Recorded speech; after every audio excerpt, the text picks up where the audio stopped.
দর্শক আমন্ত্রণ জানাচ্ছি চ্যানেল 24 এর নিয়মিত আয়োজন মুখোমুখিতে প্রতি পর্বে আমাদের সাথে একজন করে বিশেষ অতিথি থাকে, আমরা তার সাথে কথা বলি। সাধারণত আমাদের সাথে যোগ দেন বাংলাদেশে নিযুক্ত বিভিন্ন দেশের রাষ্ট্রদূত হাই কমিশনাররা। সেই পরিক্রমায় আজকে আমাদের সাথে যোগ দিয়েছেন ঢাকায় জাপানের রাষ্ট্রদূত ইতোনাওকি। Welcome to the show, Excellency. How are you? Thank you very much for having me on this show. Assalamu alaikum. Alaikum assalam rahmatullah. Thank you so much. And how you're having your days in Dhaka during this Corona time? Is it tough or? No, I must say it's tough. It's very difficult to keep your rhythm going during the pandemic. So I think that's one of the challenges for everybody living in Dhaka right now. But fortunately, so far, none of our staff has been infected by coronavirus. But we really need to be cautious because still there is a risk of infection in Dhaka. Yes. I'm really glad to know that none of your employee didn't got it. But what about the major projects where Japan and Bangladesh is working together in Bangladesh? As you may know that we have been doing very large-scale infrastructure building projects, starting from Dhaka MRT, Right. terminal expansion of international airport in Dhaka. Also, we are doing this big construction project of a deep sea port, Yes. as well as coal-fired power plants in Matabari. So those are very, very important, what you call fast-track projects. And because of this importance of fast-track projects, so even during this lockdown period back in March, April, May, the construction work on those projects went on. And in Matabari, throughout the period, Japanese consultants and Japanese engineers stayed there. So there are some delays, but I would say we haven't seen any of those considerable delay.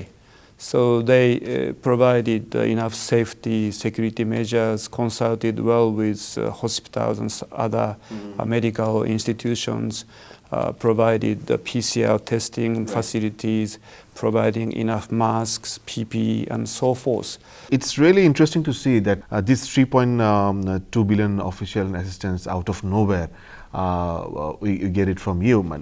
What is the main purpose? Over the last 5 years, Japan provided $9.1 billion as yield loan to do mainly infrastructure building projects. So on the basis of what we have achieved this year, we decided to provide $3.2 billion US dollars worth yen loan package. So for the first time, this went across the 3 billion mark, but there is no surprise to see the increase of the amount of money going into the development of Bangladesh, because we have exhibited such a big potentials for economic development, and the needs for infrastructure development are increasing. So we thought it's really important for us to meet the demands of Bangladesh. Okay. So on top of that, we have done this prudent economic policy as well as a management of good fiscal situation. The airport expansion, the MRT, which are the other projects? This will be funded by this amount of ODA. In this package, there are 7 projects. Okay. Out of 7, I think 4 or 5 are infrastructure-related projects. So we are so pleased to be part of this construction of industrial corridor between Dhaka and Chattogram and Cox's Bazar. So you may have heard this word Big B, Bay of Bengal Industrial Growth Belt concept, which was actually agreed upon between the two leaders, Prime Minister Abe and Honorable Prime Minister Sheikh Hasina back in 2014, when they exchanged their visits. So Japanese Prime Minister visited Dhaka and Bangladesh Prime Minister visited Tokyo. So since 2014, the two governments have been pursuing this Big B idea, on the basis of that, Japan has been stepping up its efforts to do infrastructure building projects. I think a game changer is really this deep sea port project in Matabari. So with the establishment of industrial hub on top of these coal-fired power plants. Okay, I'll ask you more question on Matabari and other project, but before that we have to go for a break. দর্শক, আমরা আলোচনার এই পর্যায়ে একটা বিরতি নিচ্ছি, সাথে থাকুন, ফিরছি একটু পর।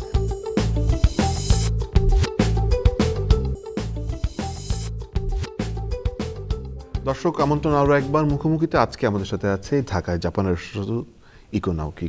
Welcome to the show once again, Excellency. As we are talking about the major infrastructure project, and you just said the Matabari will change the whole scene of development.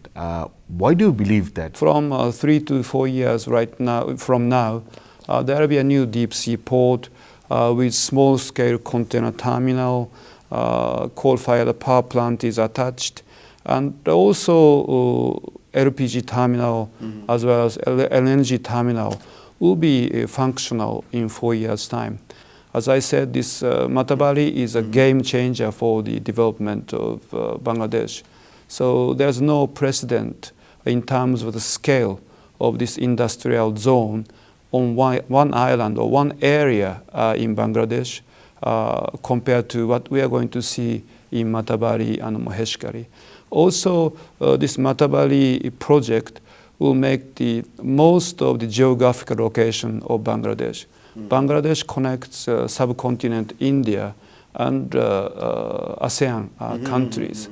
So Matabari is towards this Myanmar ASEAN side. So this is really a better location. So to connect India as well as Myanmar and ASEAN countries and beyond. So this will be an industrial hub. This will be a transportation hub. So this will make the most of the strategic geographical location of Matabari area. So I would say it's not a dream that we are going to see second Singapore in Matabari area in, say, 20 years' time.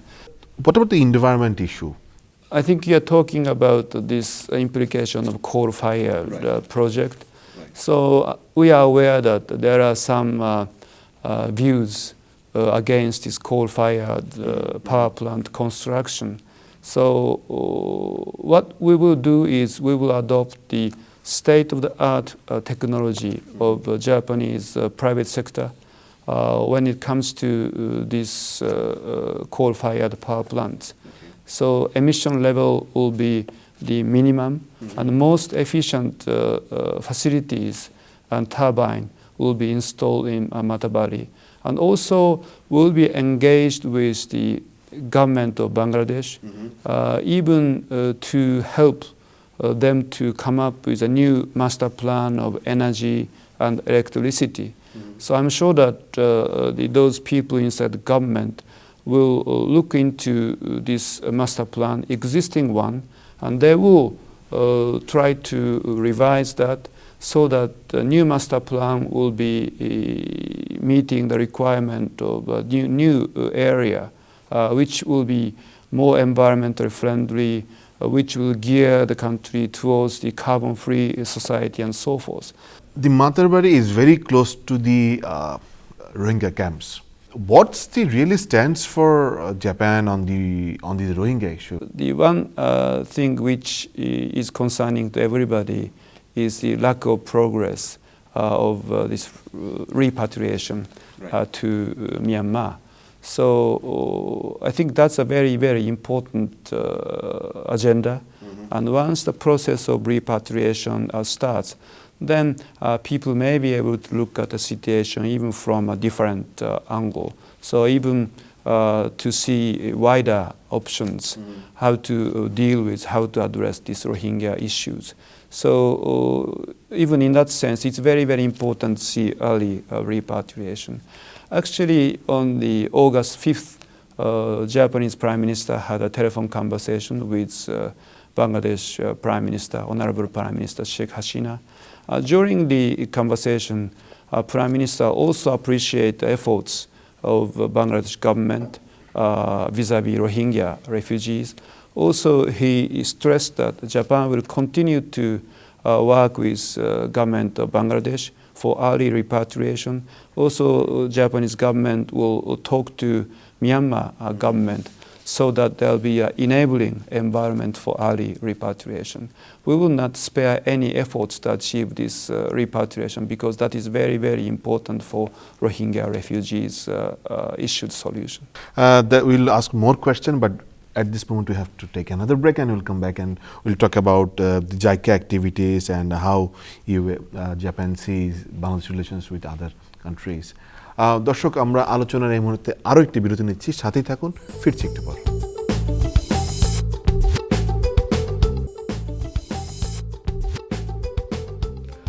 আমন্ত্রণ আরও একবার মুখোমুখিতে আমাদের সাথে আছে ঢাকার জাপানের রাষ্ট্রদূত ইতোনাওকিও excellency. Welcome to the show as we are talking about the development of Matarbari and environment effect and a lot of things. Let's talk about the holy artisan issue. How do you see how secure you feel in Dhaka? Prime Minister Hasina said no tolerance against terrorism. So I would say the policy of government here has been working effectively. So we have not seen any example of a large-scale terrorist attack incident since then. So I really would like to pay tribute what the government officials have done for that purposes. But having said that, because this large-scale terrorist attack happened only 4 years ago, and which killed 7 Japanese people, as well as some more foreigners as well, on top of Bangladesh citizens. So we should be cautious about the situation here. So particularly when you talk about construction projects, construction work of those projects, it's very, very important to continue to have measures vis-a-vis safety and security so that there will be no similar incident to be repeated. So thanks to the cooperation from the government of Bangladesh, at the moment I have no worry about the progress of those infrastructure projects. But toward the future, we really need to be watchful, and we really need to be keep the level of alertness high. That's good to know that you are really satisfied with the progress. Excellency, we are about to close the show, and I'm about to ask you the last question. That really, we have seen during the Corona and before the Corona, we have seen the world is divided into in two economic powers. They're trying to push as much as possible. So, how do you see this big economic war where the bullets been fired, but there is a war? When the Japanese Prime Minister talked to Bangladesh Prime Minister earlier this month over the phone, so they kind of confirmed that growth of Bangladesh, development of Bangladesh through the construction of regional connectivity will contribute to the stability of overall Indo-Pacific area. So with this idea, we have been doing this Big B project and also infrastructure building projects. So yes, there may be some transformation of a geopolitical situation surrounding Bangladesh, particularly with the outbreak of coronavirus. But I'm sure that that will not really affect our bilateral partnership between Bangladesh and Japan. So earlier, the companies and governments here are really talking about relocation of companies from China to Bangladesh, I mean Japanese companies. So, but I must be frank that that will not happen immediately. But important thing is try to facilitate this playing field for those foreign companies to come here. So in order to do that, I think now is a time to work on the improvement of investment climate. So I have been saying that this Arai-Hazal economic zone should be the best in Asia. And you prefer Indo-Pacific corridor would provide more, it would be more beneficiary for Bangladesh? Yes, so this stability of Bangladesh, development of Bangladesh will be better for the entire Indo-Pacific region, but the stability of Indo-Pacific region will be better for the development of Bangladesh as well. And what about the Belt and Road Initiative? Do you think that's a competition that is giving you some pressure or competition, or how do you see it? Because they are also desperate, and they also believe that it will be more transparent and it will be more investment friendly. No, our role is to meet the requirements of the people and the government of Bangladesh, and I'm really confident that this big idea and corridor building, industrial corridor building between Dhaka, Chattogram, and Cox's Bazar, anchoring on the Matabari deep sea port project, will be the beneficial one, will be the idea to meet the requirement of Vision 2041.